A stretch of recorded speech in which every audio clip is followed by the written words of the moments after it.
Ulonga tabati yada to ye ko madaifa. Ino to ye ko je love vipa. Oba tala, oba takutakun. Zongo eshu, ogun oya osun. Kini sheshe, tan se nile yo. O je lo jara. Alafia, peace and blessings, peace and blessings. Welcome to another episode of the African Spirituality Experience. I'm your host, Orisha Bemi, and today we're joined by none other than the distinguished community elder, the Oloye Baba Ifa Karade. Alafia, peace and blessings, Baba. Alafia, my brother. Alafia, all good people out there. Okay. I'm feeling great. It's an honor to be here. All right, so let's get this thing moving. All right, people are anticipating. They're on the edge of their seats. Right? Yes, sir. What's up today? Yes, sir. Yes, sir. Yes, sir. Yes, sir. So, with that, my apologies, family, for the tardiness, man. The slight delay, having technical difficulties over here with my equipment. But as always, we're gonna fight through, push through, and we're gonna make it do what it do, babe. We're gonna make it do what it do. So with that, man, shout out to Alafia Boya Agbo Ato and Kosi, Shy Goddess, the whole tribe, man. We appreciate y'all taking the time to join us. Shout out to all the new tribe members that's joined the community, that's joined the channel. Nothing but love, appreciation and respect. Shout out to Professor James Smalls. We had a phenomenal event. The Africa Throughout the Ages, African Spirituality Experience Throughout the Ages event, Sunday, February 16th in Jacksonville. Phenomenal event, man. Great feedback, a lot of love, and it was dope. And then also shout out to Brother Umar from St. Kofa 36720 Study Group for putting on a phenomenal event. And for all those who came out and for all the love, shout out to Baba Small. And also shout out to you, Baba, because listen, I met, shout out to all the tribe members who I met there, man. I can't remember everybody's name, but I met two sisters who came all the way down from Connecticut. And they was like, we love the channel, Like, man, listen, we love y'all. We appreciate y'all. And they was like, yeah. And the other elder that you be having on there, like, man, we love watching him because he be going in and he be teaching his butt off, but he keep it real. Like, he be going hard. I said, listen. I said, yeah, man. I said, Baba, boy. I said, Baba a straight hardcore revolutionary, man. He gonna call it for what it is, and he gonna say what it is, and he gonna make it do what it do, and it's gonna be what it be, and he don't care what nobody think about it. So I told him, I definitely, how did I say it? I think I said, I'm gonna make sure I give him your flowers because I know he gonna love receiving them flowers just as much as y'all love giving him his flowers. Shout out to y'all. I appreciate y'all. If y'all watching, much love. I appreciate y'all for being supportive. So with that, bye-bye. I'm ready to dive in this thing, man. All right. Last thing I heard, you were going to talk a little bit about the event and some of the highlights that you pulled out. I'm all just going to, sound and resound on any moment that you, well, Baba, what do you think about this and that? Right. And then I'll go in on what I have, Gotcha. But I think people getting, into the deepness of what you put together, is very important, man. It's imperative that they see the hands, not just the face, but they see the hands that are working. Yeah. Okay? Yeah. All right. So what do you have for us, man? Love, man. Love. That's definitely probably like the top of the list. It was so much love.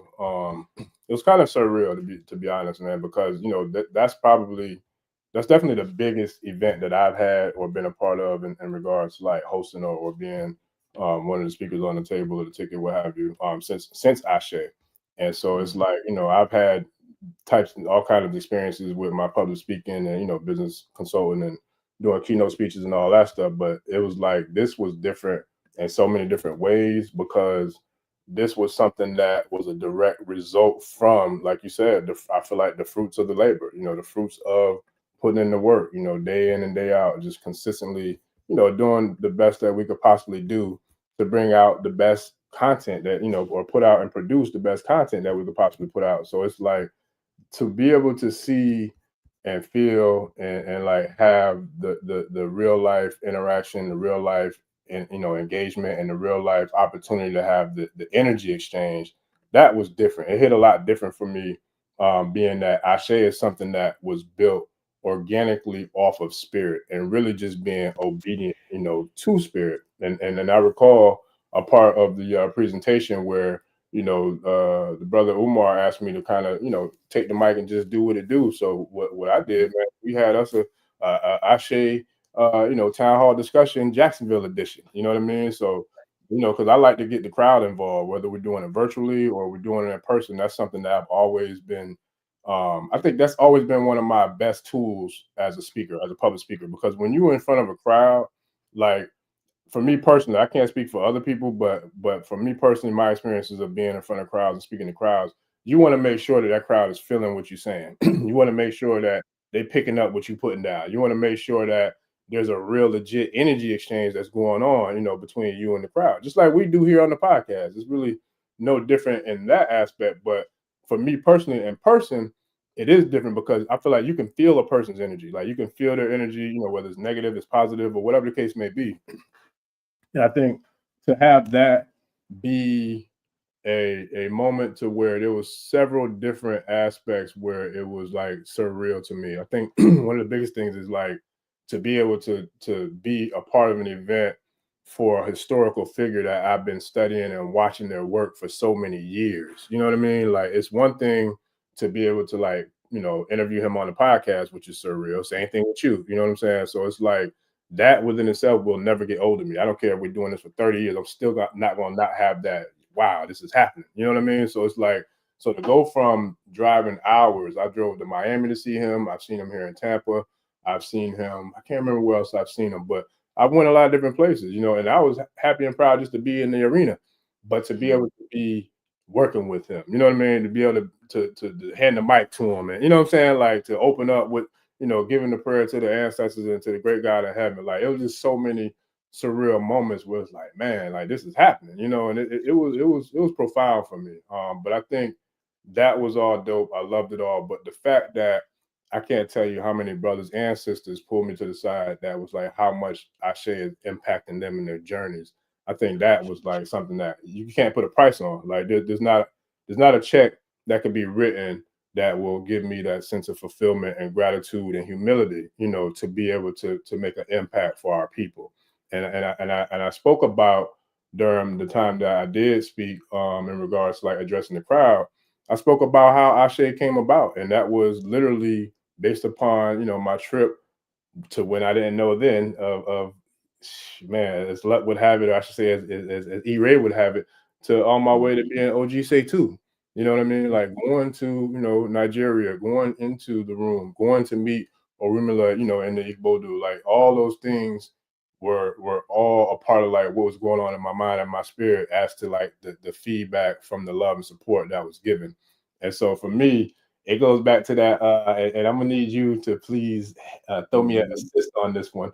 But it goes back to the dude we was just talking about the other day, when the person who came to get Ifa or get divination, they was praising the Babalawo was Ifa, and Ifa was praising Olumare. Like, that was how I felt. It was like, because I appreciate all the love, but man, this is not happening without me being guided and being led, or dare I say, being obedient to the whispers and the wisdom of spirit and Ifa.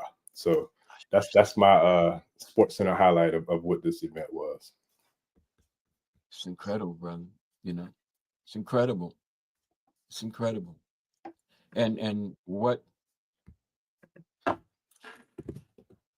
I dare say, hope, okay, and I don't use that word very often, so let's consider this a great moment, because I'm not much about hope. I'm about happening, okay.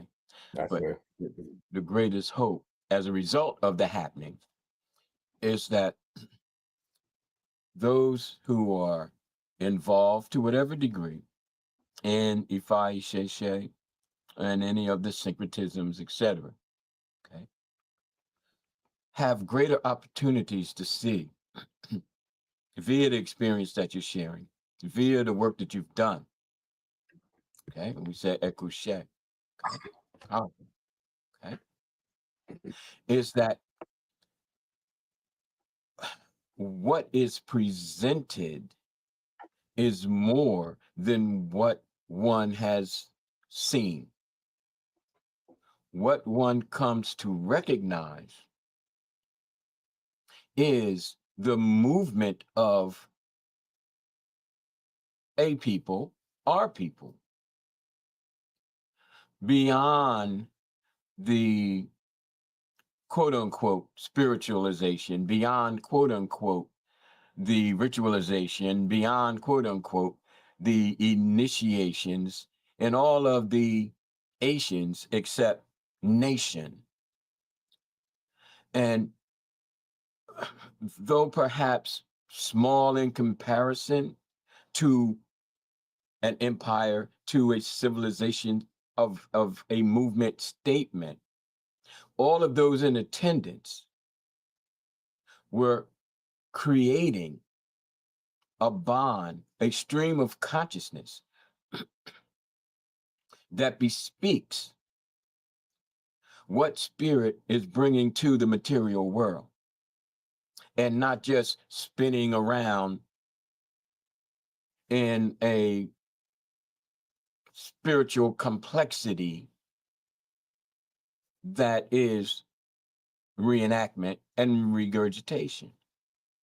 Okay, what do we do with the spirit, as opposed to what is the spirit going to do to we? And that's what I take from the greatness that you brought about. And in addition, you bring that back to the community. You bring that to the Ashe channel. You bring that to the divinations that you do. You bring that to the Ashe tribe. You bring that to the Karade nation. You bring that to Ifa Isheshe. All of that energy and all of that goodness and positivity. And most importantly, and I say that with an IMO, okay, is that you bring what we see in one another. Oh, you're Shango, and oh, you're Obataline, oh, you're Oya, and oh, you're Shun. Okay, fine. But I am who I am. Okay. And if you remove that, or if you don't see that, and you don't assist me in the process of embracing the who I am, because now we're covered in layers and layers of what everything else says you are and what everybody else says you are, until, if not careful, we disappear right in front of our own very eyes. And with eyes open, we see nothing.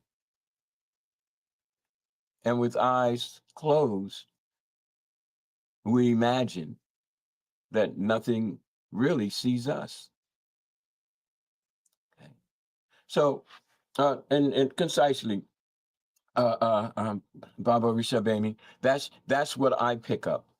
You know, that's the importance of the conferences. That's the importance of having elders there to speak, because as we've stated time and time again, that is a missing chunk from Ifa Isheshe. That is a missing chunk from the historical trauma inflicted upon us, the removal of our elders.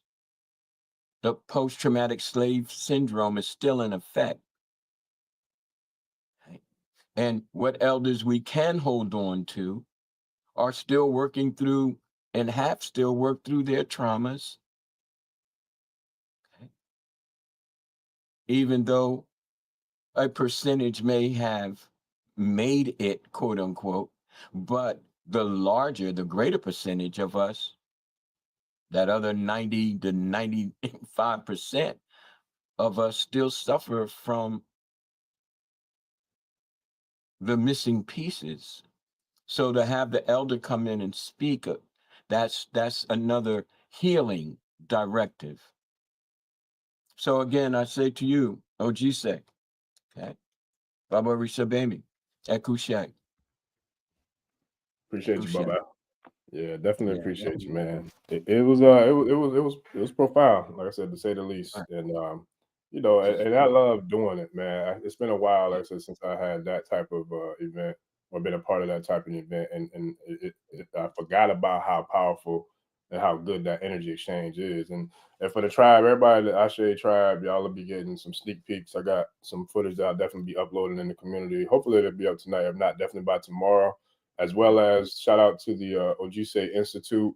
I didn't get a chance to put our last call up from last week, but I'll get that up as well, family. And then we got our call tomorrow night at 7 for the Ojise Institute. So I'll definitely be sharing a lot more content in the channel, just getting back to a sense of normalcy, which it's been out of normal for like the last week or so, preparing for the trip and the traveling event. But it was dope, man. It was powerful. And I'm telling you, like, Baba, the just the true, sheer, genuine responses was mind blowing, you know, in a positive way, because people really are tapped in. And shout out to my boy Oak. Just got on the phone with another brother here that lives here locally that we know, and he's on his journey, and we had a profound conversation as well.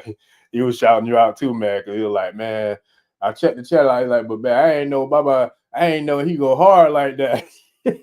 He was like, yo, he was like, man, that just took it to a whole nother level for me. He was like, because man, I feel him. He was like, and I can relate, you know, because he has that similar spirit. So it was just like to be able to see and hear that from someone who has walked the walk and talked the talk and taught TAUGHT taught the talk like that. That's something that it's different, you know. And I feel like that's one of the things we're truly blessed with having with you and, you know, all the other elders. Shout out to Baba the Balogun Shango USA, Baba Ogun Tolu, you know, everybody who kind of cleared the way and cleared the path for me. Shout out to HRM, Iyalode, Oshumbumi, Oshumbumi, like everybody, all of the elders and everybody who, you know, have been here from day one till now that has poured into our, not just myself, but our community and our tribe, man.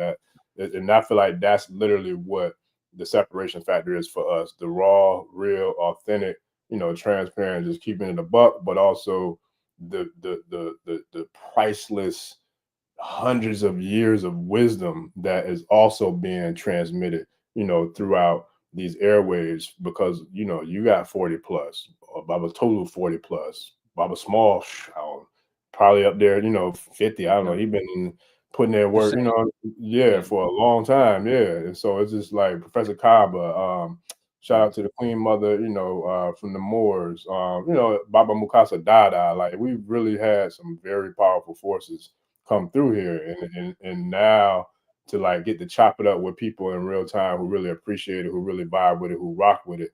It really did kind of like give it a whole nother sense of appreciation. You know what I mean? Like, because people really do appreciate the realness. I think, and just being ourselves and just being who we are and not giving no fluff, not, you know what I'm saying, not switching it up, putting on for the gram or whatever they, you know, they call it. Like, we just keep it a buck and do what we do. And that's where, you know, even you and I have had conversations off air about certain elements that we, you know, that we bring to the show or that we bring on air in regards to either quality control or in regards to, like, you know, elevating the professionalism and the brand. You know what I mean? You know, all the talks that we've had, but every single one of them, we both has always been able to kind of come up with a very powerful, agreed upon, you know, solution. And you know what I mean? And the seesaw is definitely tipped to your side because in regards to having them solutions, but it is a real balancing act. And I do feel like that's where the magic happens, you know, with the balance as well as with, you know, the raw and the real. So, you know, with that, man, I give thanks. And Baba Small tore it down as I knew he would. So shout out to him again, you know, and we're gonna have the live stream replay up, family. The link is up now. You can grab that if you want to see it. Tribe, we're gonna have it. Y'all will have exclusive, you know, sneak peeks, and then the full thing will be up hopefully by Friday is the goal. The editing takes some time because I was working with 3 different cameras that I'll have to kind of splice together to get all the right angles and bring it together. So we're gonna make that happen as soon as possible.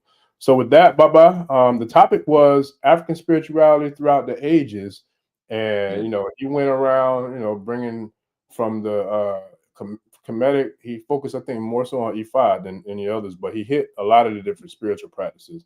But one of the things I love the most is he also spoke about how significant the church was in our culture and how us and Ifa Sheshe, how we can do better with not throwing the baby out with the bathwater in regards to, bashing our brothers and sisters who are Christians or who are Muslims or, what I'm saying, like who are in a different faith system, because we don't do that here. But I know that there are, other people out there who do, and I get why they do. You know what I mean? I'm not going to get into, who's right, who's wrong, what's right, what's wrong. All I know is I love and respect anybody who show love and respect to me. I don't care who you pray to. I don't care who you sleep with. As long as you show me love and respect, I'm gonna show you love and respect. And that's how I prefer to roll. So, and I think that's where we also create a safe space for people of different backgrounds and different, walks of life as well here, because we do speak vocally on that. And there's several brothers and sisters on the channel who are Christians or were Christians or came to E5 and went back to Christianity. You know what I'm saying? I've seen it in the comments and we've addressed it on the air as well. So it's like there's so many different dynamics to this thing that we call African spirituality. But at the same time, for me, it's always been about love and respect. I feel like I can get along and rock with anybody as long as we got, we at peace and we got, love and respect for one another. So what does African spirituality throughout the ages mean to you? Well, Baba Karade. yeah, I just want to say this in response to the insight that you shared.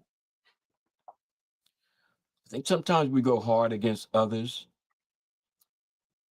because that's how we've been taught to respond to others. We come up in a system, in a society that says, you're the other.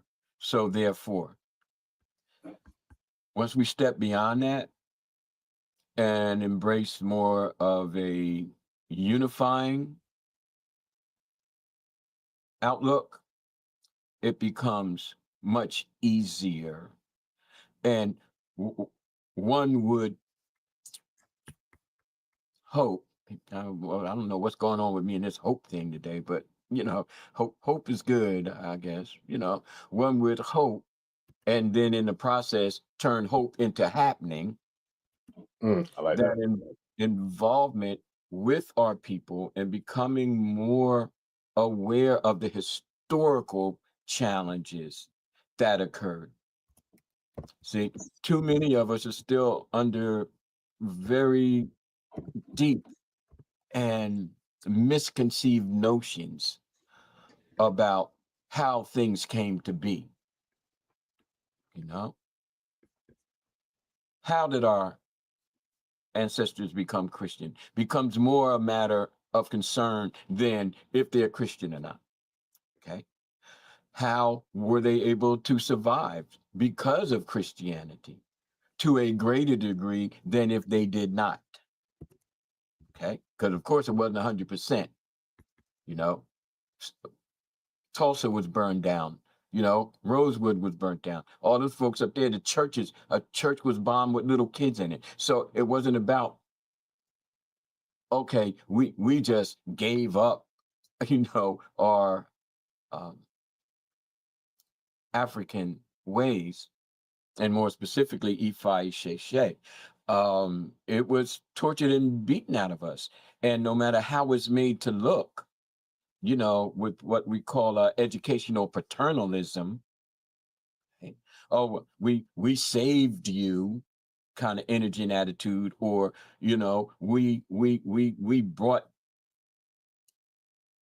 Christianity and civilization and commerce to you, which is the continual story that we continually hear, the continual images that we are continually bombarded with, until no matter how our ancestral genetic structure rages against it, we come to accept it. And the more we think about it, the more troubled we become, and we lash out, you know. And I think that that's a deep part of why we lash out. It's because we cannot resolve it within ourselves. So we will lash out at the brother and sister and even the elders who are Christian or Muslims, because we're still struggling to find the peace within ourselves, even with Ifa and Isheshe. Now, I just tell people I don't deal with it. I'm not down with the syncretism. I haven't been down with it from day one, and I will never be down with it. Okay, but that's me. That doesn't mean that I have to go hard against you, you know. It's not a militaristic takeover kind of thing. I know why you're doing what you do. I know how it came about. And I know why you continue to do what it do. And all I have to say is, well, on that side of the river, that's what you do. Be you Christian oriented, Muslim oriented, Buddhist or whatever, you know, but that's you. And if that's where you find peace, then fine. But I'm not raging against, oh well, you know, why do I still have these Christian thoughts and da da da da. So now I have to become more of a traumatized individual who's causing trauma in the world. The trauma ceases here. Okay? To find peace within, and you'll see the peace in others, even though those same people will still bash us. Oh, that's hoodoo, that's voodoo. Are you okay? You going insane? You know, why are you getting involved with that? That's that African stuff. You know what I'm saying? And it's like, okay, well, if you want me to find peace with you and I need to find peace within myself, the only person who doesn't seem to be at peace is you. Why are you bashing me? Why are you looking down? Because you have no idea of how these religions, and I use the term loosely, have become a part of your psychotraumatic experience, to the point where, as socially engineered, you have no other recourse. Okay. So again, all of this as classes evolve, but just to kind of, you know, highlight Baba Rishabemi, the insight that you shared. Because again, all the time, it's not us bashing others, it's others bashing us. And now, okay, it's like, you know, we're going to war. And I'm saying we don't have to. We don't have to. Okay. We really, really don't. But somebody got to be the grown up in the room. Okay. That part.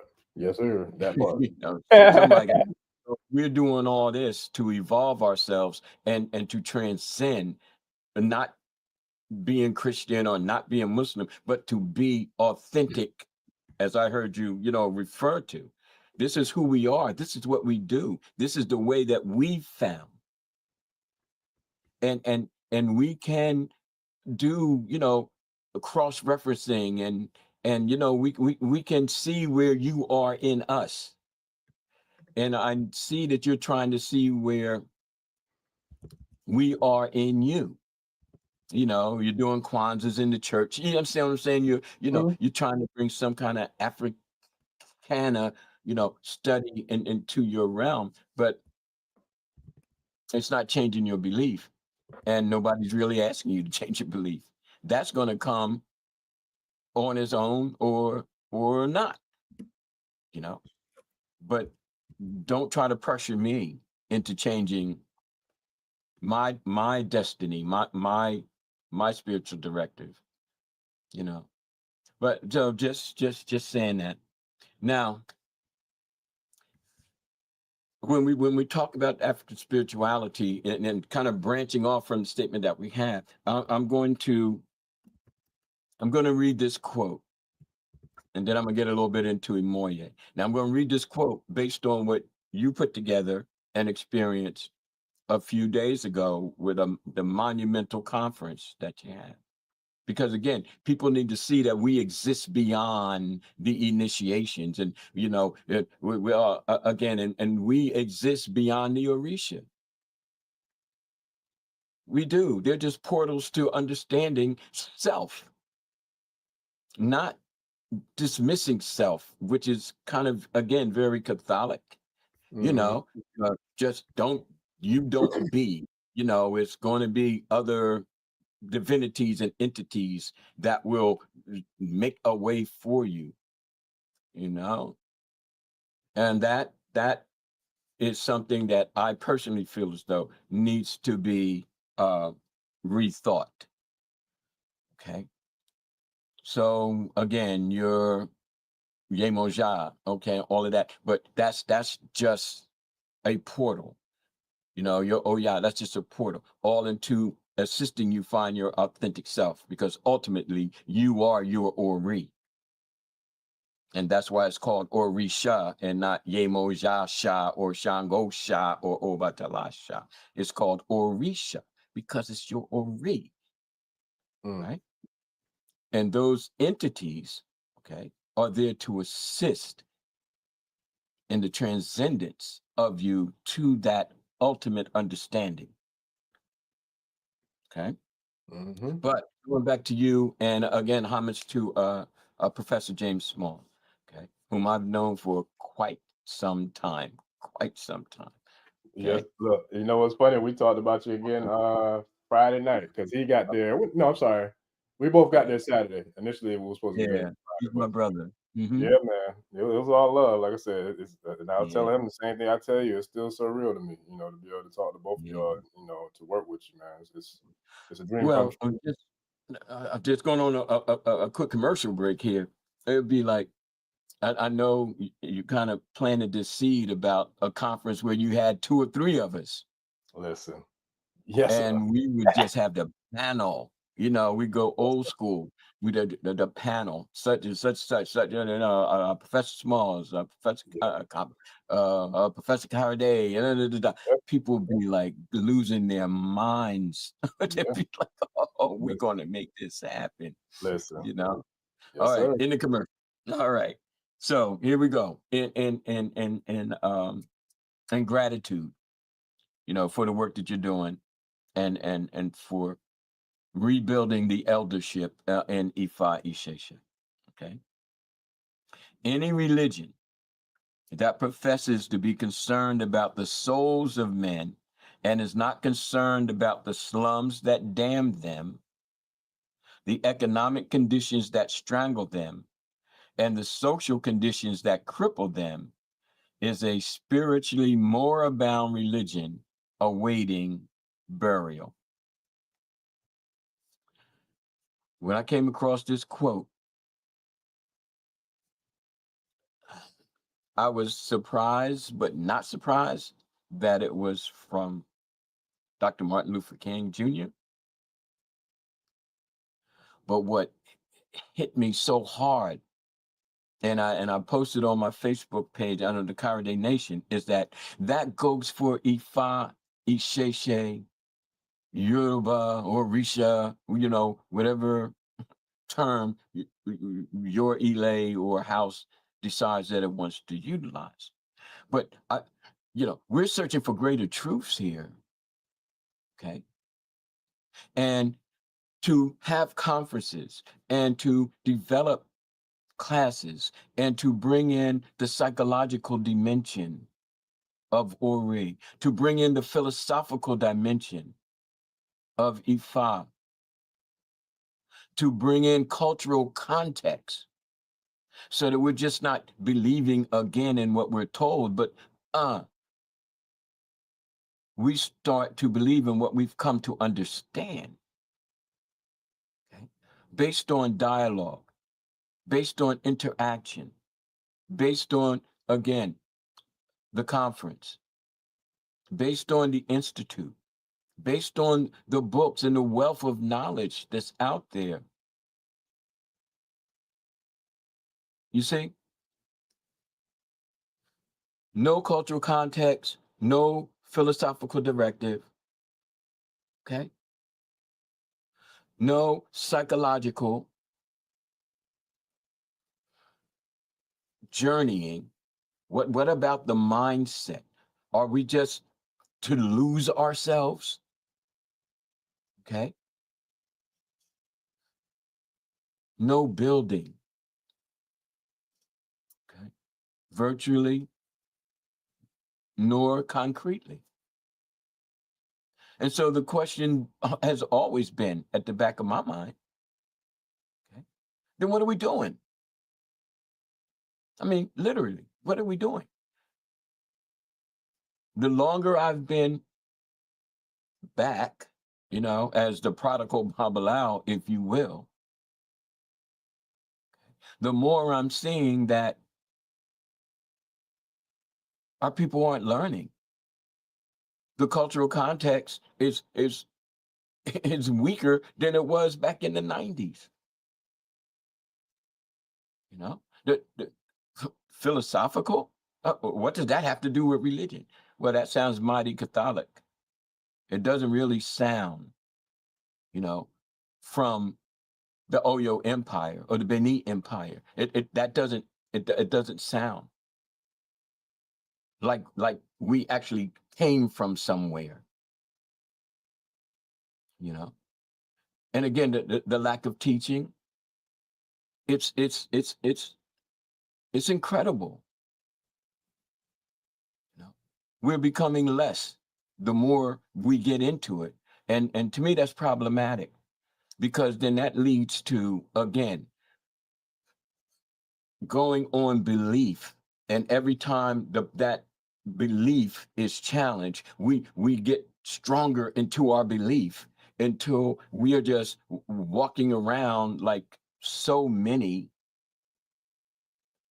who simply rely on what they believe in, although there's no substantiation. There's really no cultural context.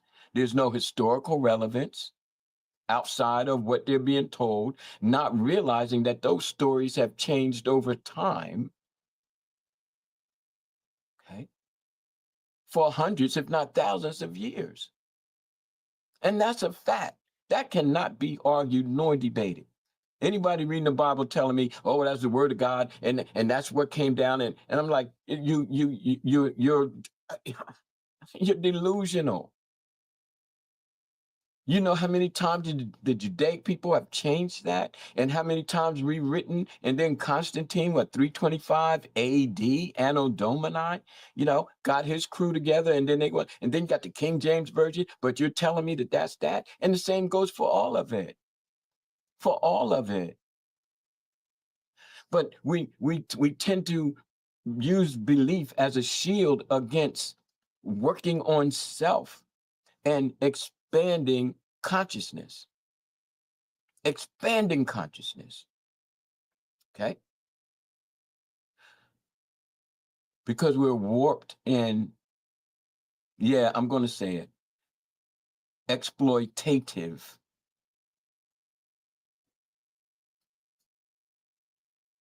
imprisonment. Either we're going to exploit, or we feel as though we're going to be exploited. Okay? And that's the problem, Ifa and Isheshe. And I even brought up the last podcast when this whole thing about Ifa Tuntun's coming out, how exploitation and corruption in Ifa and Isheshe is at an all-time high. People getting initiated, paying all that money, and not learning anything. And as I stated, initiation does not make you spiritual. Okay? Now, back to Baba Rishabemi and the conference, it's like, because the conference starts to show that we're going to make changes where changes need to be made. What's the sense of having everybody all, making their bows and running around, stuff like that? And we got, mass incarceration. We got mass miseducation. Okay. Oh, but we're spiritual and we believe in, the Orisha, and we believe, yeah, you may believe in all of that, but your belief is unfounded, because you've been taught to believe in the word, feeling that the word is sacred, but the word is just really somebody's interpretation, or dare I say misinterpretation, because they're based on exploitative agendas. Okay. That part. And that's just how it is. We here, right here, right now, we here now to say that Ifa and Isheshe has to be a revolutionary statement. A revolutionary statement. And in the word revolution, there's the word evolve. Okay. We have to evolve ourselves out of the plight, out of the mud, if you will, and arise like a lotus flower. Okay. To say that, okay, we've been through that, but so has everyone else on the planet. See, we don't have a global perspective. So our spirituality is warped by the lack of knowledge. Our people are not dying of thirst, as the quote says. Our people are dying from the lack of knowledge. If you don't have knowledge, then how are you going to have wisdom?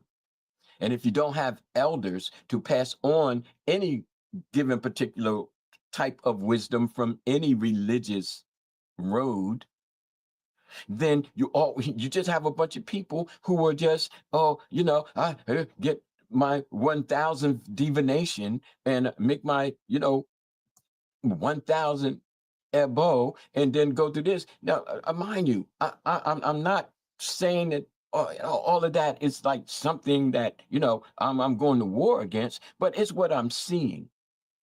And from what I'm hearing, there's a whole lot of other people who are seeing it too. And I'm from the position of, I'm not waiting for anybody to do anything about it. When I'm sitting right here, when I'm standing right here, okay, when I am right here, okay. Like I tell all of my students, I'm not.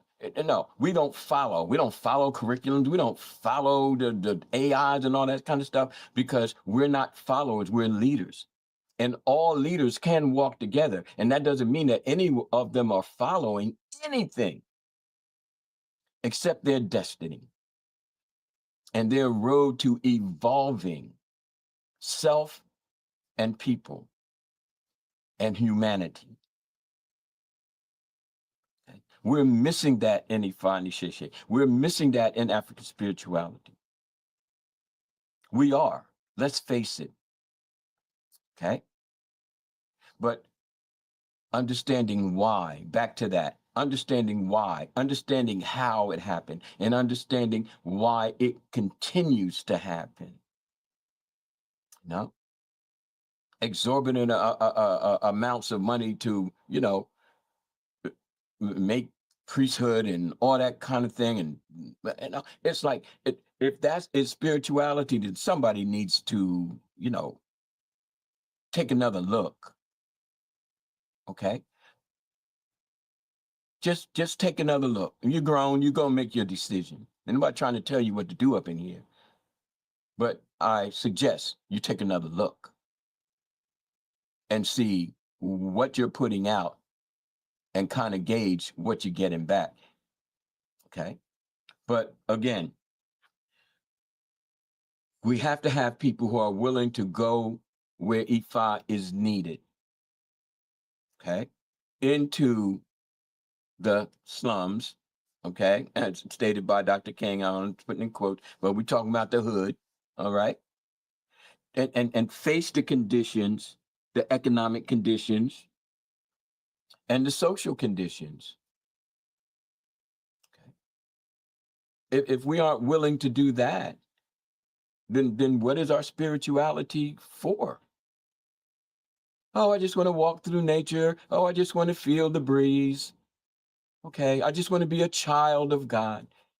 I don't want to be a godchild or a godmother or a god this or a god that. I've heard everything except I want to be my God. I want to be God. Okay. I want to be God. And why can't I be? Everything outside of me is God. Again, Godmother, Godfather, God this, God that, God that. Okay. And even the Orisha become, the gods. But again, why can't it be, I'm the God? I'm the God. Treat me like I'm the God. Negotiate with me like I'm the God. Okay. Because see, where I come from, that's spirituality. Okay. And throughout the ages, now kind of flipping back, to the title of the topic, that's what I have come to understand was the way that we looked at our African spirituality. I see. Okay. And that may have been, the way that we evolved. Okay. Now, when we get in terms, into the world of today and the type of education we have, again, the paternalism, educational paternalism, okay, that's a powerful term. And so we're taught that it's all out there. And yes, there is a lot out there, but there's a lot in here too. We have trillions of cells. We're 97% space. We have the capacity to do quote unquote superhuman things. Okay. But because it's an exploitative system, and because it's a control system, something that you brought up last podcast, Baba Risha Bami, the control system, we are thrown out of the ages. Okay. Now, I'd like everyone to take a gander at this book right here, right now. All right. Imoye. Now, I'm just going to take a couple of passages from, as you see, written by Baba Ifa Karade, okay, where I'm hit a few points because we cannot separate, again, spirituality from context, from psychology, from philosophy. And if we do separate it from those contexts or conceptualizations, it is because that's how we've been taught to think. That is a Western style of thinking. Western, injected into us, enforced upon us, rewarded when we follow it, punished when we don't. Okay. So there's reasons why we look at our spirituality throughout the ages. But my concern is not so much that the spirituality is or is not there, but our perception, our perceiving, our mindset, our analyzation, our examining of it. And this is where all the problems start to rear their heads. Okay. We can't keep thinking the way we're thinking about who we are and where we come from and claim to be, I'm into Ifa Isheshe, but I don't really know anything about anything really, I just want to, get possessed in any way, shape, or form. And I just want to, extend my belief, not my knowledge, my belief, not my understanding, my belief, not my wisdom, but my belief. Car with no tires and no engine. Yeah, it might look pretty, going nowhere fast, as we used to say. You're going nowhere fast, boy. You know what I mean? Okay. Now, I want us to kind of take a little trip in a Wayback Machine. All right. And let's look at maybe 3 million years ago. 3 million years ago. Okay. There are findings in Nigeria in the prehistoric eras. The research in the fields of archaeology, anthropology, and ethnology have given us evidence at various levels of development there are people, us, inhabiting the Western regions up to 3 million years ago. Okay. Homo sapiens sapiens were very active in the Nigerian region during the Stone Ages. Now, okay, Baba Rishabemi, can you take that down, please? Yes, sir. All right, thank you.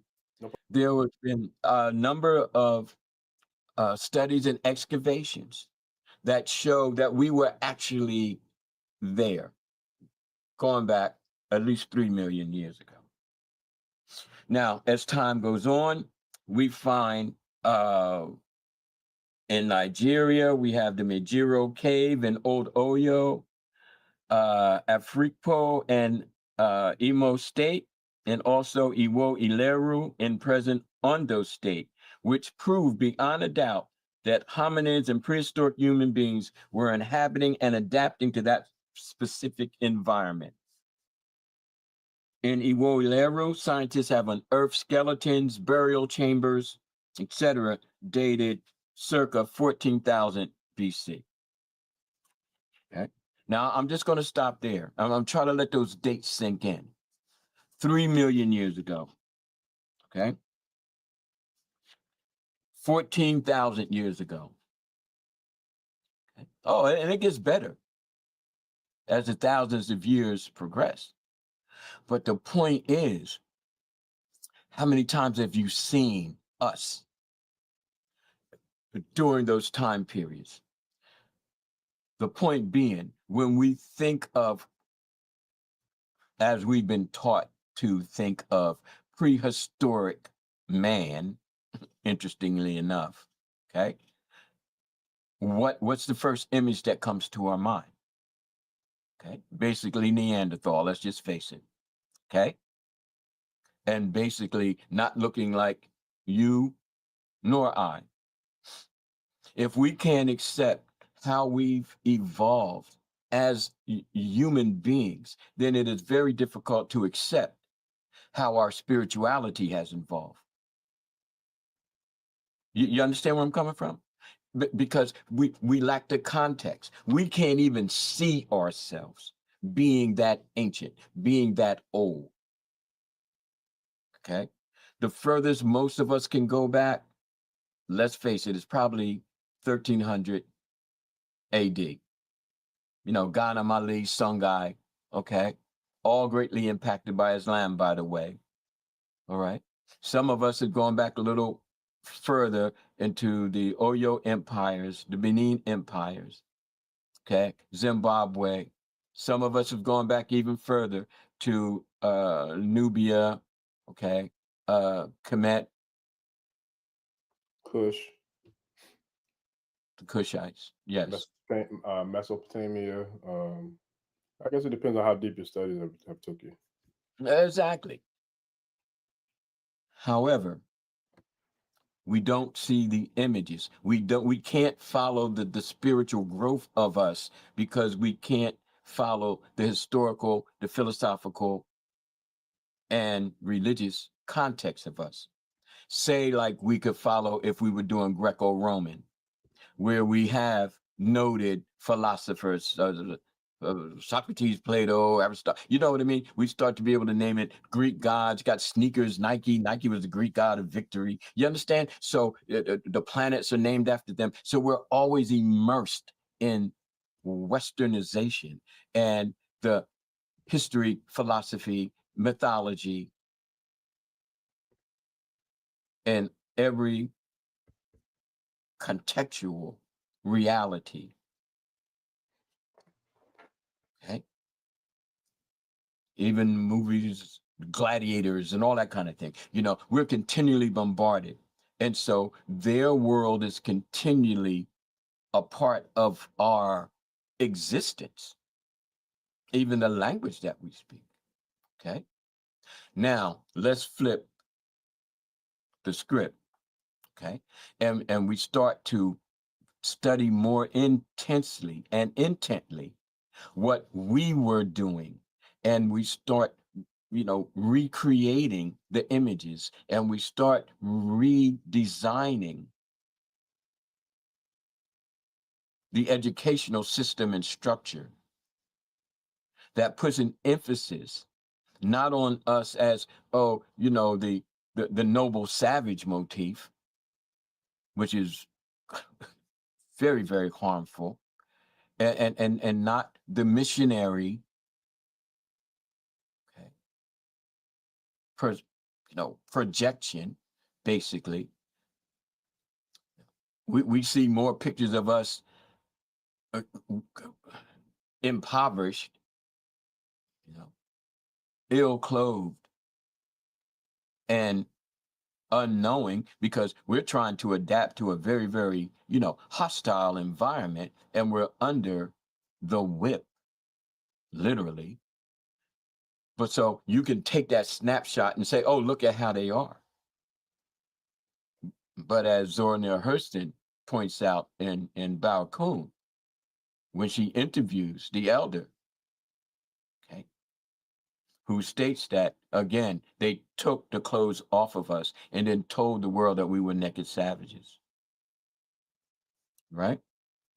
So what we will continue to study or put emphasis on is not what they said about us, but what we come to research by getting the firsthand accounts of those who've traveled, okay, and the historians who really went in to paint the picture of what life was like for us prior to the invasion.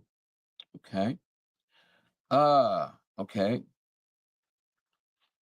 The other part that I wanted to add in is the Nuk people, N-O-K.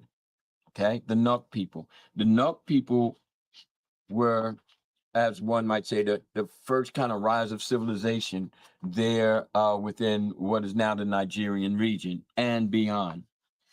Professor Molefi Kete Asante, those of you for the old school may remember him. I knew him personally, did panels and conferences like Temple University, right there in Philadelphia. States in his lecture on the African and African contributions in art, talks about Nok art is best represented by the terracotta sculptures of this civilization, often compared to the works of Kemet and Nubia.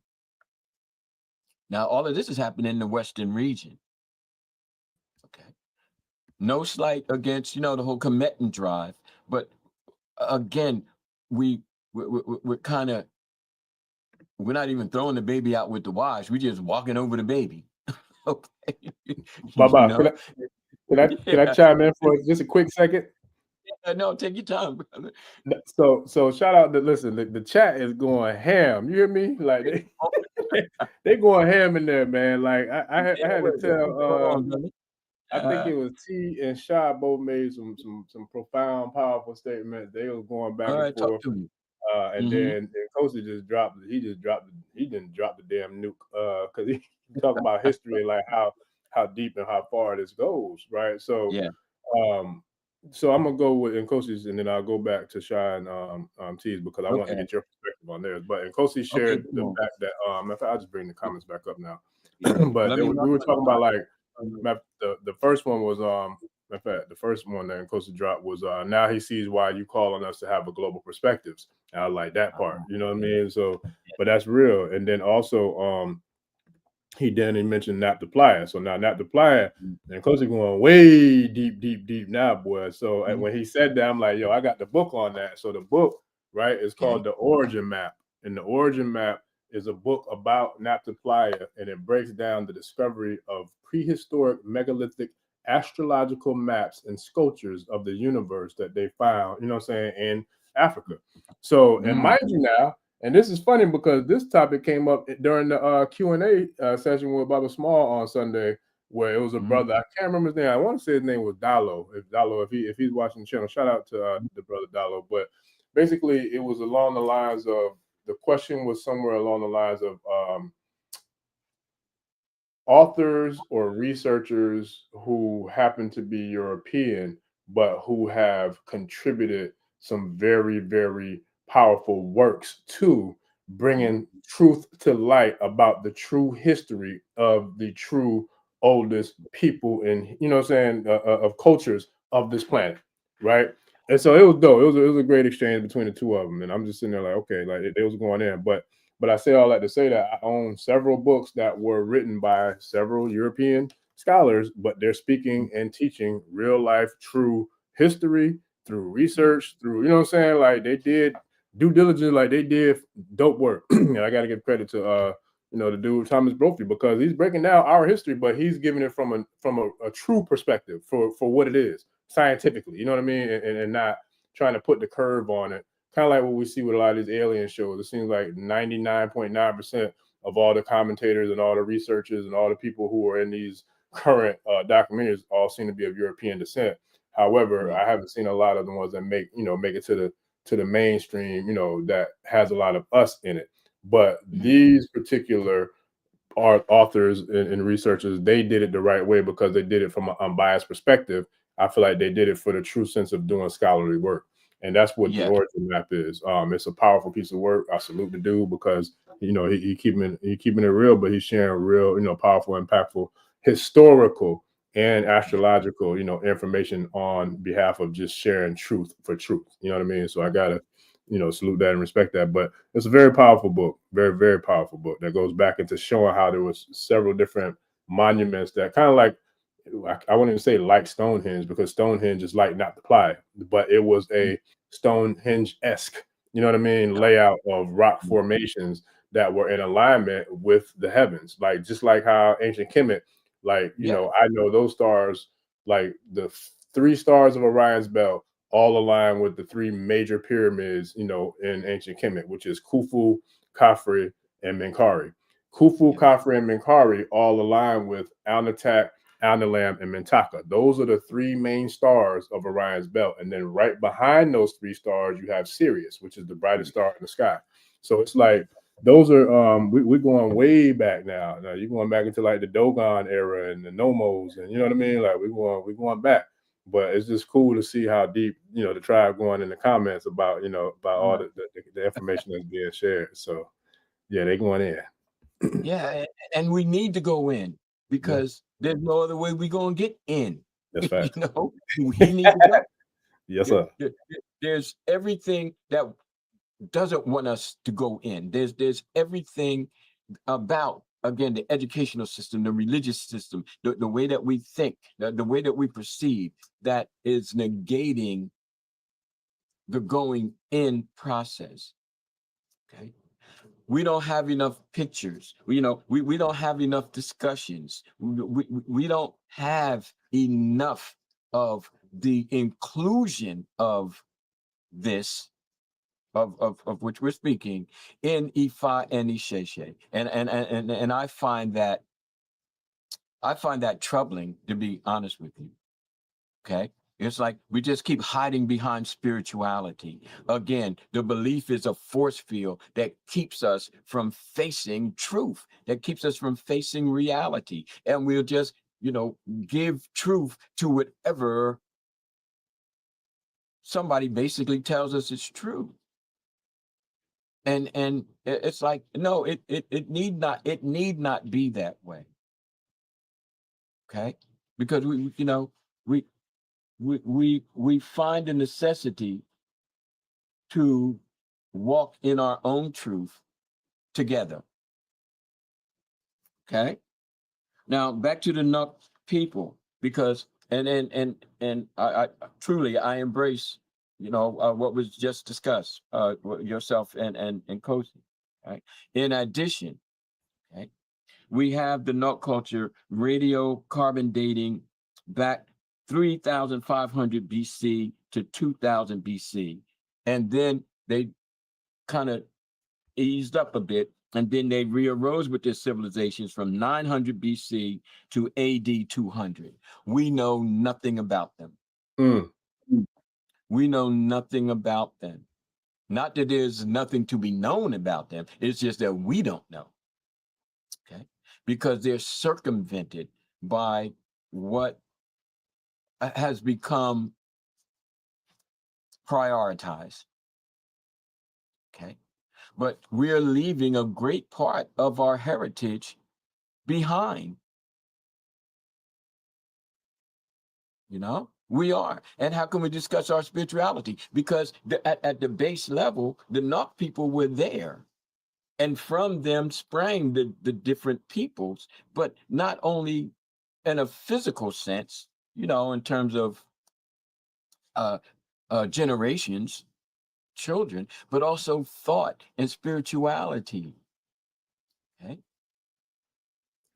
And I'm encouraging people, because see, if I just sat here and told you, that would be the same kind of pastoring or professoring that we are, you know, kind of what's called a cognitive complacency or cognitive comfort.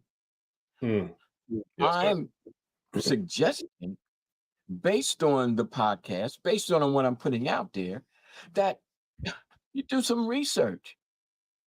Be it Google or be it scrolling through wherever to get a book, be it revisiting books. But see, just sitting and listening, and oh, this is so nice, and oh, you know, we really, you know, getting something. But that doesn't mean that you're learning, and it doesn't mean that you're being transformed by it. You know, it just means that okay, church is over, or the masjid is done, and we're just going to go on being followers. That is not what I'm looking for.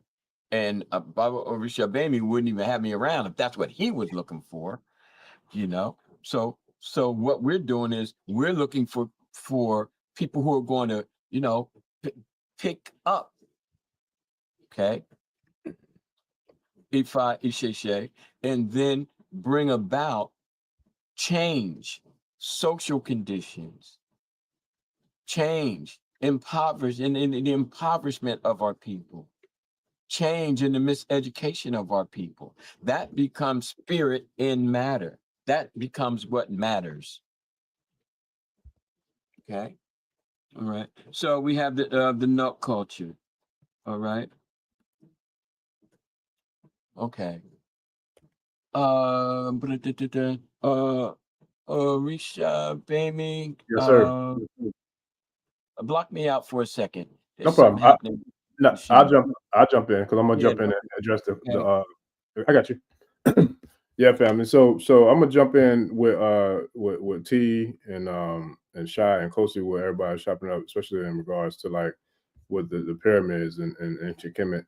But with the origin map, I think I'm not sure who made that comment, T, but that you definitely want to check that out because and Kosi made the comment, don't forget about the pyramids in West Africa. There are pyramids all over the globe, family, like literally all over the globe, from the surface of the globe to underwater to the Americas. And I'm sure everybody knows about the pyramids in South America. We got the Pyramid of the Sun, the Pyramid of the Moon, in Tiahuanaco, Mexico.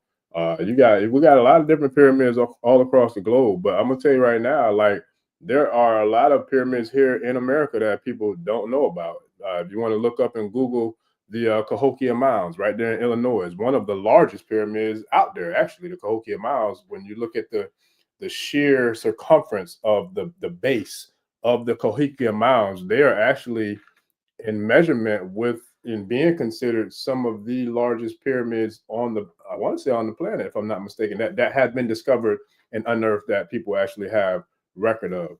And then if we really want to go deep, you know, we got the pyramid that's up there, or pyramids that's up, you know, or I should say down in Antarctica. Antarctica has, I think that one surfaced, I can't remember what year they showed the images of the pyramids in Antarctica, but it was not that long ago that particular pyramid made a mainstream splash in regards to those who were in the metaphysics / extraterrestrial alien space in regards to information. And so there's a lot more like Transformers. There's a lot more that meets the eyes when it comes to the pyramids, and that's something that I got a lot more experience and knowledge and research under my belt with metaphysics and ancient Kemet and the ancient civilizations than Ifa and Isheshe, because I've been studying that space since I was like 13, 14 years old. And then being a student of Dr. York, if anyone who is a student of Dr. York, I'm pretty sure like your bandwidth in regards to talking about astrology, astronomy, different planetary systems, different pyramids, different beings, different extraterrestrials, or even those who may be students of Dr. Delbert Blair as well. And if you want to check out Dr. Blair's work, you can visit the Meta Center on YouTube. And his work is still being uplifted and being, reverenced and venerated by, Tony Vortex is who his predecessor or who his mentee is. And Tony was working with Dr. Blair from the time I first got exposed to Dr. Blair's work. But Dr. Blair also has a wealth of knowledge and information on all things metaphysics, as well as all things, excuse me, that have to do with like extraterrestrial life forms and a lot of different star systems and beings and things of that nature. So that's something that I'm definitely looking forward to bringing to the channel family, because I definitely see that there's a huge interest in regards to that topic, and especially where we're at now, because there's a lot of different things going on in regards to what we're seeing with the extraterrestrials or the crafts and things like that, the sightings, because there are a lot of there's a lot of things that's going on where I feel like some of it is real, and I feel like some of it is fake, or not necessarily fake, but it's made by the government, you know what I mean, or made by just different entities out there who want to kind of control and manipulate the minds of the people. And so if you look up Project Blue Beam, and you look up there's multiple other CERN, and there's all kind of different things that they have kind of created to where I feel like there's going to be a point in time where there is going to be a global, I would say, revelation in regards to some of the beings that are actually here.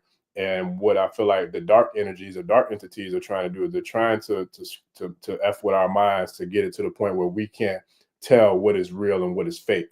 And dare I say, that's kind of like what happened with religion, because the Bible that they had used and took and revamped and rewrote and remixed to create, what I call now the weapon of mass destruction, was ultimately a very powerful piece of work that was founded in Ethiopia, if I'm not mistaken, Baba, the first Bible. I can't remember where it was, but I know you told me. But No, actually, the Greeks brought it into Ethiopia. Got you. But yeah, got you. The first Bible was basically written in Greek. But it traveled in a pure form.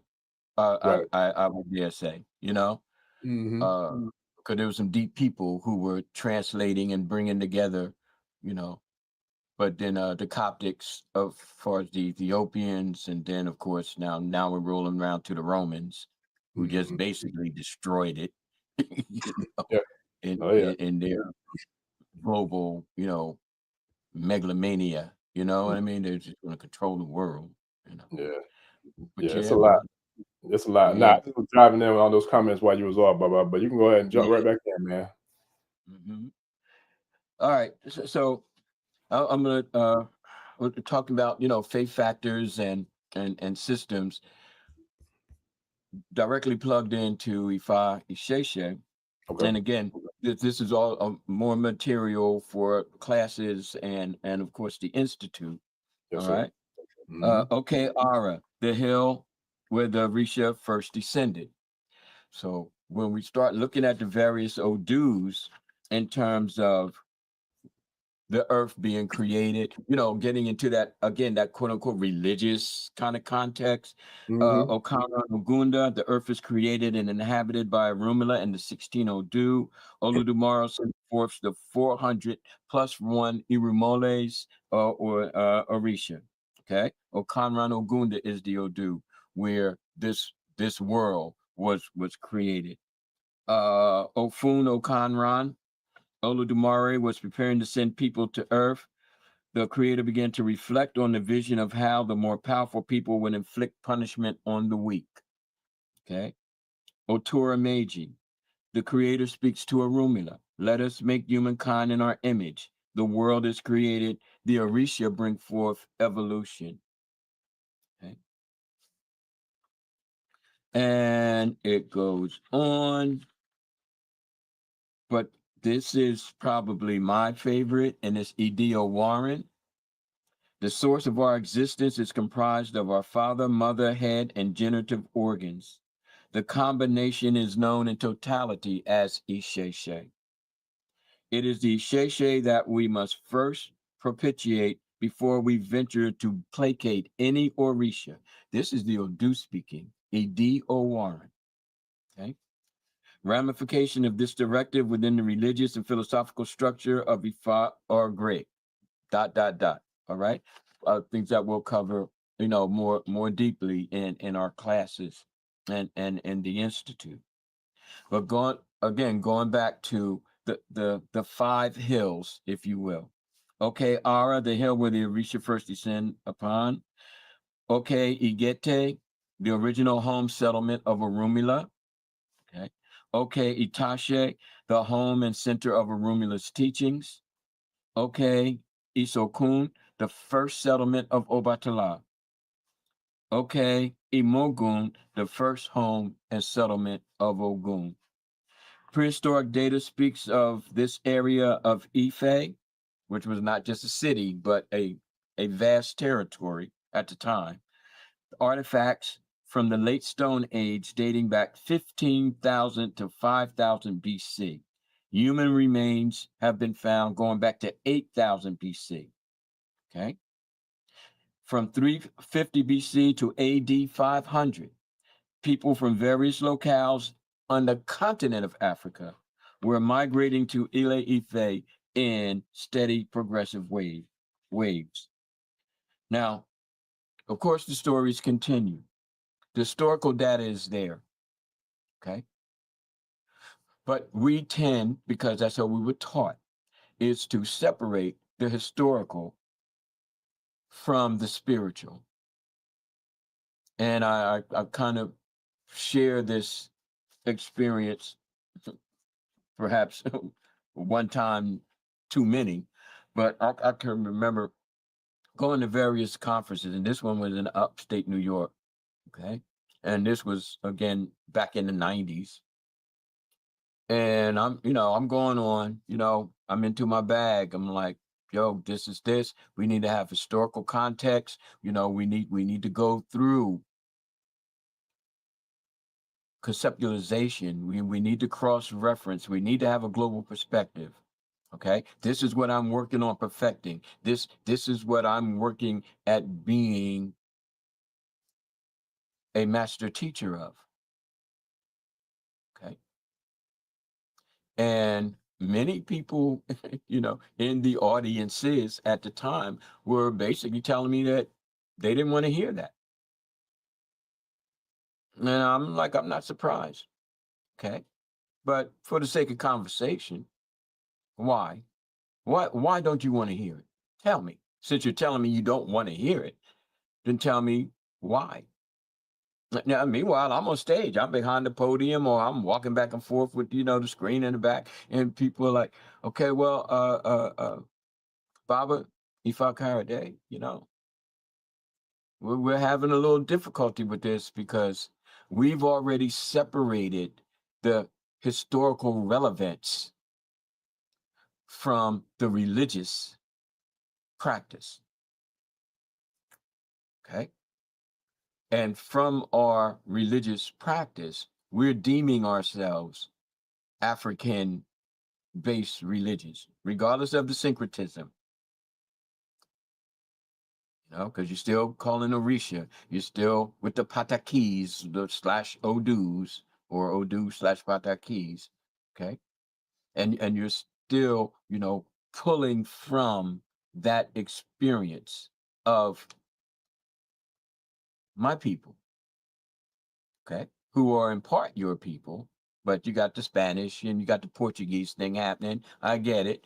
And you definitely got the Catholic thing happening, as a conquered nation of people, okay, or a conquering nation of people. Sometimes it's difficult to tell the difference between the two. But at any rate, why don't you want to hear it? Well, because the separation already been made. Well, what does all this have to do with religion? Well, it has everything to do with religion. Everything to do with it. And how can we, again, like talk about spirituality throughout the ages if we don't talk about the people who were evolving the spirituality throughout the ages? If we don't talk about where we come from and where we come from comes from. Okay, so it's imperative. It's not a choice. It's not a well, what do you want for dessert kind of thing. And meanwhile, we're just blindly going about, oh well, this is this and that is that and all of that. And every time it's challenged, here we go, right behind our belief, not our knowledge, not our understanding, not our wisdom, but our belief. Okay, but that has nothing to do with it. Well, it may have nothing to do with it in your world because you've already stated in throughout your syncretism that heaven is the white way, and doing all the spooky stuff and getting all involved in reaching, that's not the way to heaven. That's not the way to your salvation. You've made that quite clear. So I question, can it then be a religion? Okay, because understanding how it came to be, I get it. But for you to, make it known throughout the conference, when people come up and ask their questions or whatever, that you don't feel as though it's important. Well, A, you weren't the one called on to, present at the conference, because if you were, then you would be up here giving your insight or lack thereof. Okay. So let's start with that. I'm the elder here. I'm the one up here. And so whether you want to listen to me or not, there's options. Okay. One of them is the door. But the whole thing is, I'm trying to get you to understand why you don't want to do the work. My people, we can't say we're into African spirituality like that's some blanket statement. You know how many people live in Africa, from back then to now? Even that is a Eurocentric, containment of vastness. It's like the students having my classes. Oh, well, where you from, brother? Oh, I'm from Africa. I'm like, can you be a little bit more specific? In any mixed situation, in terms of people, and you got Europeans sitting in there. Okay, where you from? I'm from France, or I'm from England. But you look at people, I'm from Africa. And then we have that whole concept. It's African spirit. It is, but then it isn't.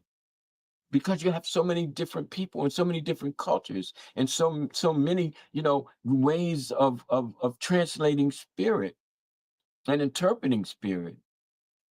Duality. That sometimes it's so overwhelming that it just becomes, again, a blanket statement. Okay, so we have African spirituality throughout the ages, but as you see, I focus more on the Ifa Isheshe, okay, Baba Orisha Bemi, chiming in with Nkosi, the pyramidal structures and all of that that's happening. Yes, so what we do is we combine them, but we recognize that each can stand or has stood on its own. And there are correspondences, like Baba Risha Bemi's say working on Ma'at and Ifa. Okay, I did correlating studies between some of Ifa in the handbook, and some biblical, and some Quranic, and some Buddhist or Asian kind of studies. So the correlations are there.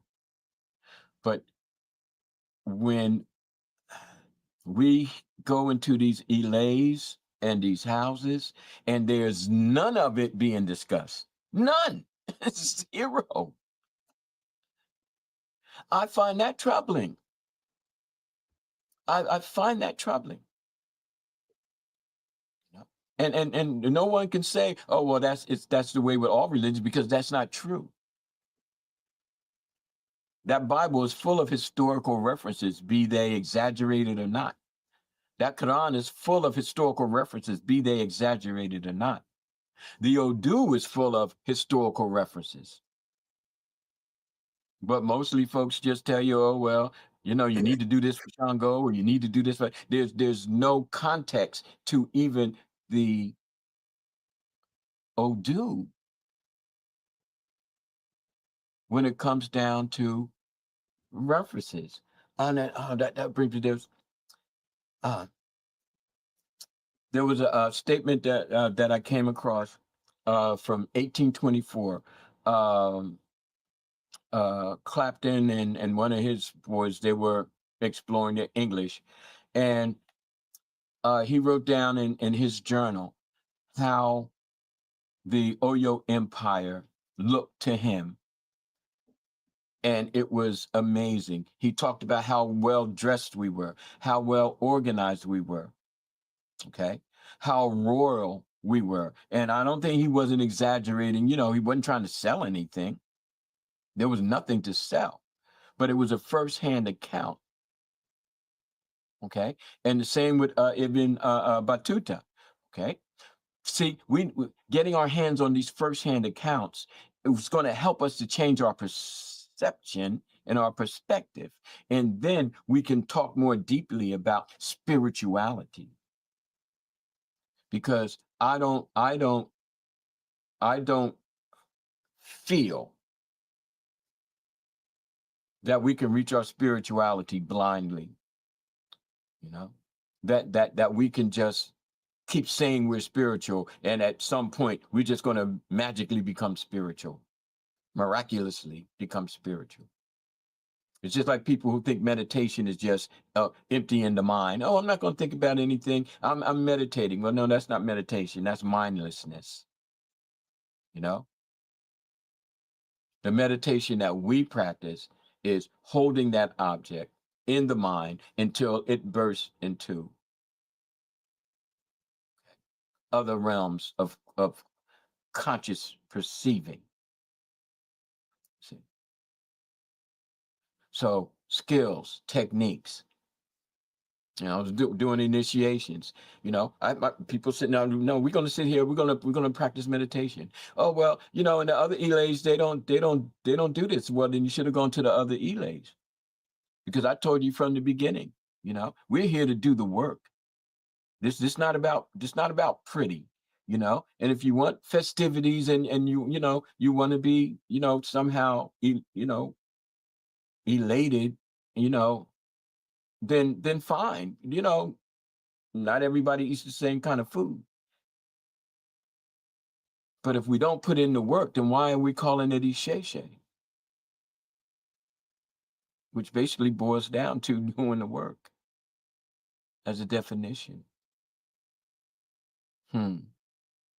So I just wanted to share that and drop a few points that we who are involved in African spirituality and the experiences and the insights begin to focus on areas that we're interested in.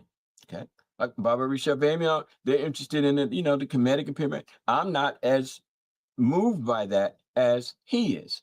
I'm moved by what I share with you, but that doesn't mean that he's obviously not into Ifa Isheshe. He's a Babalawo, and it doesn't mean that I'm not into Kemetic studies, because I have studied it.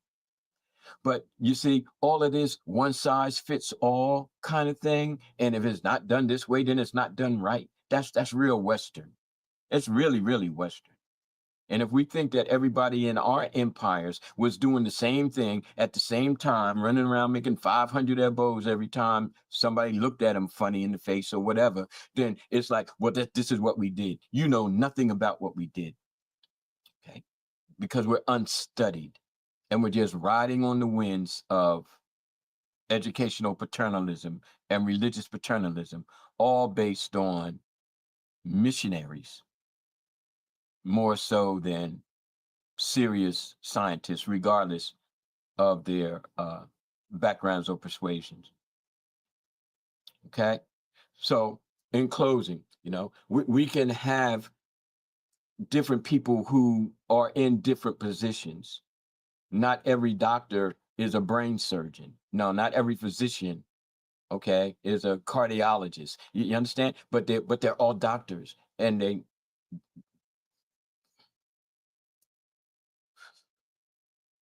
you know, and they all respect each other as such. But see, we have to fall out of this one size fits all. So if Eo Shuniyi comes in and she wants to study a certain aspect of it and she majors in that, okay, working with women who are distressed, and she brings her Oshun into that, and going into these shelters, she brings Oshun, and the shelter that she builds becomes her Elay, then that's spirituality. You understand? That's spirituality. Everybody will find where they shine. There's more than one star in the vastness. Okay. So let's, you know, let's have a revolution up in here. Okay. Let's evolve Ifa Isheshe. Okay. I'm the philosopher. Plain and simple. All that ritualistic stuff. I'm like, if you're not getting life out of this, then just enjoy the party. Okay. Enjoy the party. But understand that initiation does not equate to spiritualization. And from what I'm gathering full circle, it doesn't even equate to knowledge, much less wisdom. Okay. I share, brother. I say, oh, yeah, man. Tribe, it, man. They're going in. Listen, y'all gonna have to forgive me, Tribe, because I can't keep up with y'all, man. There's so many in there that I can't keep up. But I love it. It's all love, light, and just straight, tribing it up with the, fellow tribe and nation members, man. So I love it. I'm always here for it, just like I'm here for you, Baba. When you get turned up and when you're feeling dangerous, man, you ready, you ready to go in. I'm here for it all day, every day. All day, every day. Look, I gotta find that Farrakhan face meme where he's standing in the audience looking. I don't know what he was looking at, but he had this look on his face like he loved what he was watching. I don't know what it was, but I love that meme. And he was like, "That's how I be when you be turning up, boy." I be like, "Yeah, get him, Baba, get him." Yes, sir. But I don't know man, no other look, way to be, my brother. This is the authentic me. You understand? look, and the tribe loving it too. And shout out to like I said, my boy, my brother, Oak Woods, man. Me and him had a real good conversation earlier before we came on the live, and that's one of the main things that he was talking about is the appreciation for the raw authenticity. Like he was like, bro, that's because we know each other personally. So he was like, the fact that you have a platform or a podcast that what I'm saying is growing and it's going in the right direction. He was like, but you still staying true to you, like you still being the same brother who I met. Shoot, I think me and him might have met back in like 14, 15. I can't even remember, but it's been probably about a good 10 plus years. But and I was just sharing with him, it's like, man, I really don't know it to be any other way. I mean, that runs, that's bigger than me. Like, that's in my blood, from my grandparents to my parents, like, and all those who I come from, literally from a spiritual and from a physical, what I'm saying, blood, DNA, like they raw, they real. And but I love them, and I wouldn't trade any of them for anybody else in the world because I wouldn't be here sitting here as the same person that I am, if anything changed. So I wouldn't change anything about who I come from and where I am and where I be. You know, but but I feel like that's something that you and I have spoke about Baba off air, especially when we're having our business talks in regards to like business, like handling business. And you know, I've shared with you several times that the business coaches, the business communities, the business investments that I made within, you know, investing in myself and investing in knowledge and investing in training and investing in learning new skills and new aspects of business, especially marketing and advertising and promoting, you know, like all those people who I've invested a pretty penny with, the main deciding factor for me, even though they had great content and great, I feel like knowledge on the topics of whatever the subject matter was that I, you know, I wanted to enroll with them or hire them for, or to invest in their services for, what made me hit the purchase button was the fact that they had skills, they had knowledge, they had wisdom, they were experts in their respective fields, but they were all real. They were all raw. You know what I'm saying? They was truly unapologetically them. And their personalities are different. You know what I'm saying? Like if you saw what they look like, and I don't know, maybe one day we might work together. I'm not sure. But some people would probably look at them and judge them based off how they look. But I'm like, I don't give a damn about how they look. I'm looking at how they teach. You know what I'm saying? I'm looking at the receipts they showing me with the coins they bringing in every week or every month or every year. Like that's what matters to me. That's what's moving the needle. You know what I'm saying? Because they might not look like quote unquote, you know, the type of person who I personally, I don't even know what people think I look like, nor do I care. But they might not like the type of people who somebody might assume that I would vibe with or not. But to me, I don't discriminate. You know what I mean? Like I know what value is. At least I got a good idea of what it is, and I don't mind investing in value. So it's like, what was the main, I feel like this, like the main thing that made me decide to go forward was the fact that those people were truly authentic. They were, how do you say the word? Is it any? That's what I'm striving to be. And I feel like each person that I've worked with in regards to them teaching me in regards to business and how to do good business, or how to elevate or scale or move to the next level in business. I feel like they have the same kind of desire that I have to do good business with being NEI. And that's why I cherish the relationships I have with you and all the other elders who have, you know, been so gracious to take me under your wings, is because I take this serious. Like, I don't play about this. I don't play about nothing that I do, you know, and it's like, I'm never going to invest in or pay for someone to teach me or train me if I don't feel like they have that same level of, you know what I'm saying, conviction and dedication and passion and when they do what they do. Because I need somebody that I feel like I know they know their ish, they know their shit, and also, but they doing it to a point where I'm like, yeah, that I can see where, you know what I'm saying, I need to get to that level. So it's like, that's where I feel like we you know, we're blessed here at Ashe is to be able to have access to a whole, I mean, everybody pretty much that's been on here, I feel like falls under that umbrella in regards to just being true, raw, real, and not like, you know what I'm saying, not like on no BS or what have you. So with that, matter of fact, the comments is it's coming in hard, man. It's hard to keep up. I'm gonna share this one. But T said she feels the same concerns, you know, in regards to you, Baba. And you know, and that's why I always give thanks. But I definitely you know, I appreciate all the love, the support, just everybody even stopping in today. You know, like it was a last minute live that we kind of put together because of the schedules. But I think I might run it back tomorrow, man, because they said they want to go deeper into the metaphysics and the extraterrestrial and the ancient civilizations talk. So between now and tomorrow, I think I'll definitely be able to whip together a good presentation for the family, man, and maybe jump on another one after we do the OG class tomorrow, bye. So with that, I gotta get ready to jump off to get some more work done. But Baba, did you have anything else you want to share with the tribe? And first and foremost, I want to give thanks again for all that you do and all that you bring to the channel, man. I know I tell you all the time, but I want to make sure I do it consistently because that's how I feel, and I want to also give it because I feel like the tribe feels the same as that way. So kudos, Mudupwe, and huge thanks to you and for all that you do, all that you have been doing, not just for myself, but for the tribe and as well as all of the nation, you know, that you've been working with off here as well, because people don't know.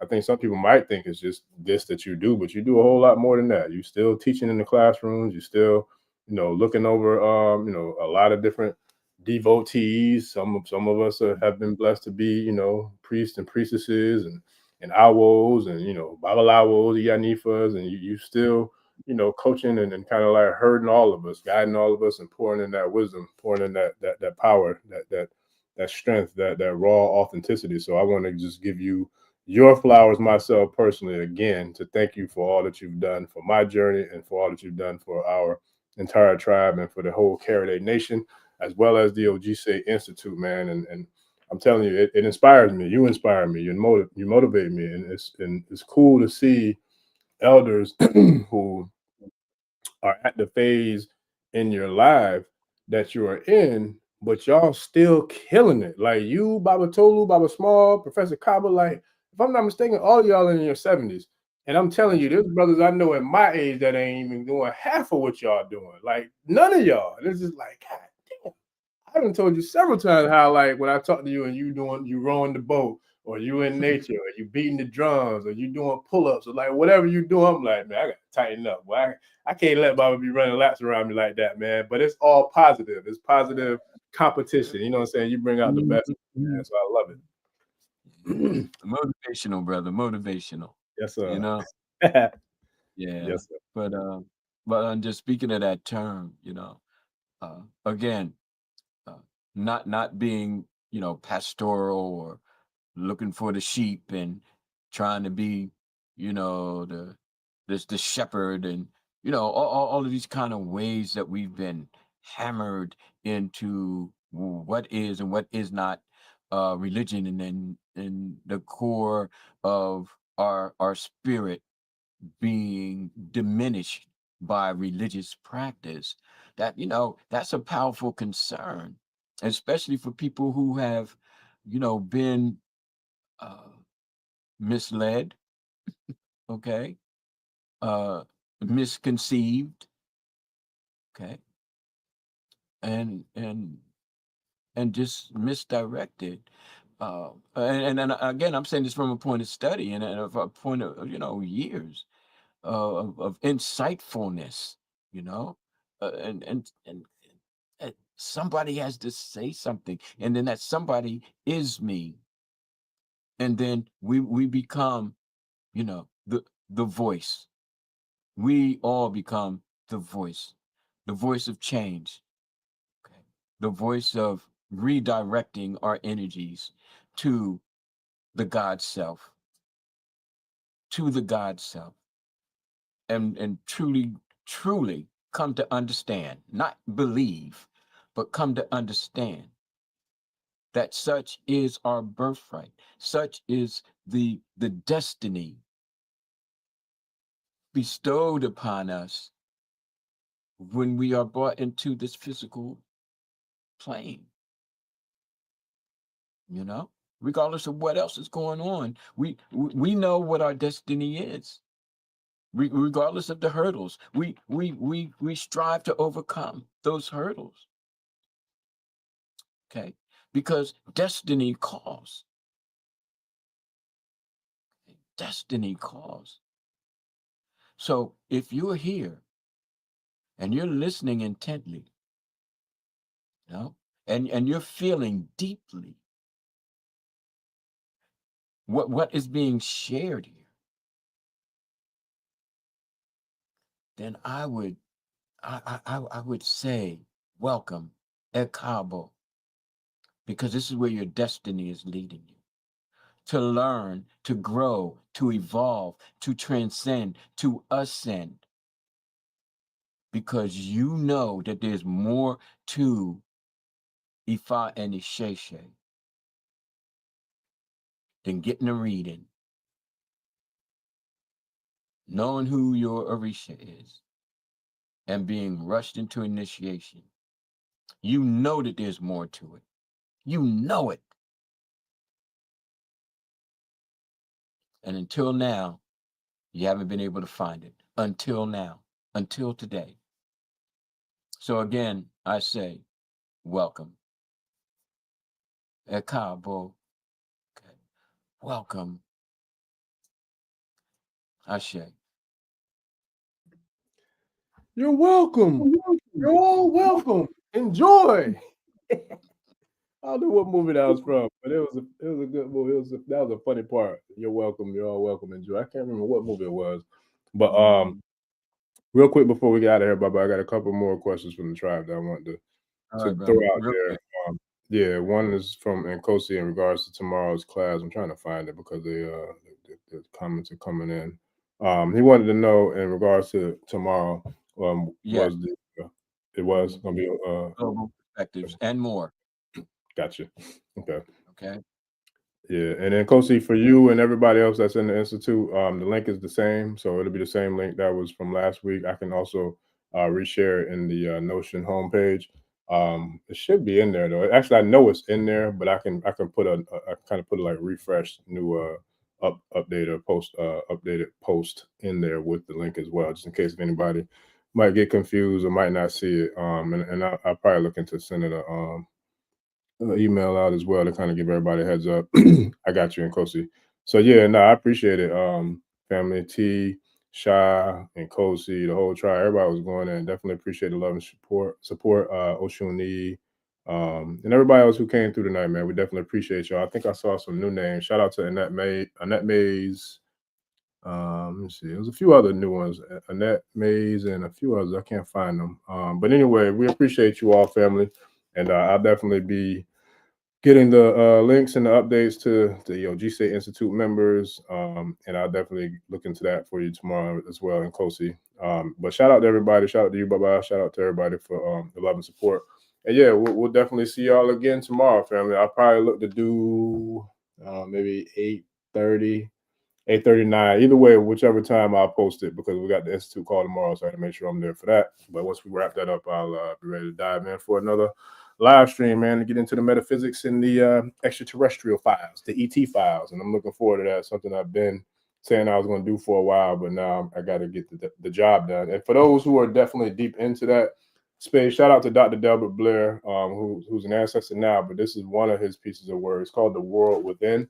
And it also touches on a lot of the stuff that we were chatting up about in the chat today about the inner Earth, a lot of the different star systems, a lot of the different beings, a lot of different extraterrestrial species, a lot.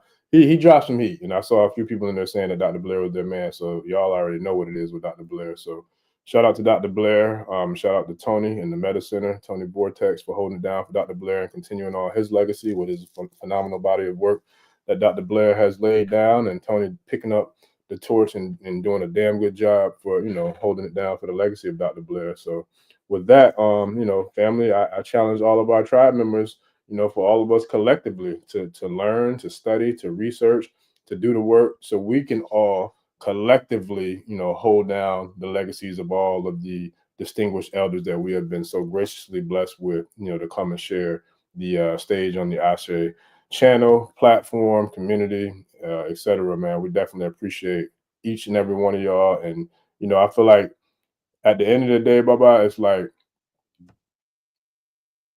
to quote my boy Cuss, our job is not to be the champions of the world, but to train our tribe to be the champions of the world and independent of us. And so I'll leave us on that note, family, because it's not just about me. It's not just about Baba. It never has been, never will be. It's about the we. And united we stand, divided we fall. So each one teach one. And we're going to make it do what it do, babe. We're going to make it do what it do. So, all right, family, we appreciate you all. So if y'all can, please share, like, subscribe, comment. And also, we'll see y'all again tomorrow. Tomorrow night, I'll definitely be posting the link for tomorrow's show so we can get this thing in, man. Shout out to UT. I appreciate you and all the positive vibes, man, and everything that everybody shared tonight, all the love and support. Shout out to everybody who was in Jacksonville this weekend. Much love and support, family. We out. We'll see y'all on the next episode. Peace. Ooh-da-boo.